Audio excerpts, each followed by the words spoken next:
नमस्कार मंडळी, घरगुती चवमध्ये तुमचं स्वागत आहे. आज आपण पाहणार आहोत समोसे एकदम सोप्या प्रकारमध्ये. चला तर मग आपण सुरू करूया.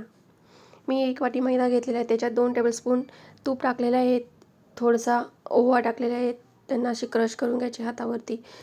चवीनुसार मीठ. त्याला आता व्यवस्थित असं मिक्स करून घेऊया आपण. आता थोडं थोडं करून पाणी करून आपल्याला डो तयार करून घ्यायचा आहे. थोडंसं तेल लावून त्याला ठेवून देऊया आपण. आता आपल्याला याच्यामध्ये टाकायला थोडासा मसाला पाहिजे, पण तो तयार करून घेऊया. मी धने, जिरे, बडीशेप असं भाजून त्यांना कुटून घेतलेले आहे. आता आलं आणि मिरची याला पण असं कुटून घेतलेलं आहे जाडसर.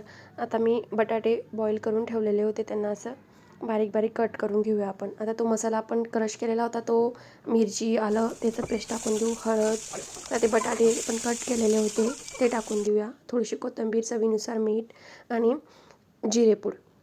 आता यांना असं व्यवस्थित असं मॅश करून घेऊया आपण. छान असं मॅश झालेलं आहे. आपलं सारण तयार आहे. आता आपला डो थोडासा आपण त्याला परत हे करून एक छोटा गोळा घेऊन अशी चपाती करून घेऊया. आता असे मधोमध त्याला कट करायचं आहे आणि आजूबाजूला पाणी लावून असं त्याच्यात सारंग भरून आजूबाजूने पाणी लावून त्याला हे करून द्यायचं आहे.